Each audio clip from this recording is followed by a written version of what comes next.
User auto வாங்கலாமா? அதெல்லாம் problem வரும். புது ஆட்டோ வாங்குறதுக்கு பழைய ஆட்டோவே வாங்கிடலாம். அதான் பெஸ்ட்டு. எனக்கு தெரிஞ்சு அதான் விலையும் கம்மி. ப்ராப்ளம் வந்தால் மெக்கானிக் கூட்டிகிட்டு போய் செக் பண்ணி வாங்க. ஐயோ, என்னை ஏன் இப்படி குழப்புறீங்க? குழப்பத்தை தீக்க யாருமே இல்லையா? ஏன் இல்லை, அதுக்கு தான் நாங்கள் இருக்கோம். ஓல்ட் ஆட்டோவை எப்படி வாங்குறதுன்னு நான் சொல்கிறேன், வாங்க.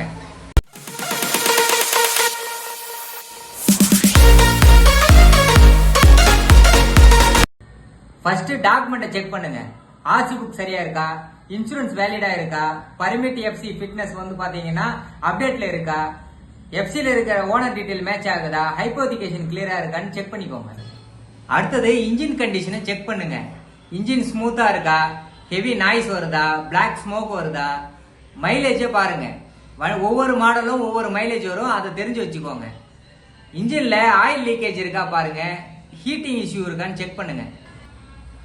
Chassis and body condition, RC புக்ல இருக்கிற இன்ஜின் நம்பரும் சேஸ் நம்பரும் வெஹிக்கிள்ல கரெக்டா இருக்கான்னு கன்ஃபார்ம் பண்ணிக்கோங்க. ஆட்டோ ஃப்ரேம்ல டென்ட்டும் ரஸ்டும் இருக்கான்னு செக் பண்ணிக்கோங்க.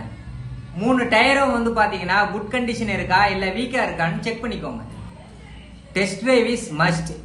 வண்டியை வாங்கி ஓட்டி பாருங்க. பிரேக், கிளச், கியர் ஸ்மூத்தா ஒர்க் ஆகுதான்னு செக் பண்ணுங்க. ஸ்டேரிங் ப்ராப்பரா ரெஸ்பாண்ட் பண்ணுதான்னு பாருங்க.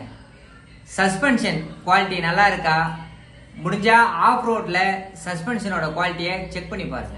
ஃபைனலா பிரைஸ். நீங்க பார்த்துருக்க ஆட்டோ மார்க்கெட் விலையை விட அதிகமா இருந்துச்சுன்னா விலையை குறைச்சி பேசுங்க. நீங்க பார்த்துருக்க ஆட்டோவுக்கு மேஜரா ரிப்பேர் ஒர்க் இருந்துச்சுன்னா அதுக்காகவும் விலையை குறைச்சி பேசுங்க. நீங்க பார்த்துருக்க ஆட்டோ மார்க்கெட்ல என்ன விலை போகுதுன்னு தெரியலையா, ஆட்டோ பஜார் ஆப்ல உங்க மாடல் ஆட்டோ எவ்வளவுக்கு சேல் ஆகுதுன்னு செக் பண்ணுங்க. புதிய ஆட்டோ எப்படி வாங்குறதுன்னு ஆல்ரெடி வீடியோ பண்ணியிருக்கேன், அதுக்கான லிங்க் மேலே கொடுத்துருக்கேன், செக் பண்ணிக்கோங்க.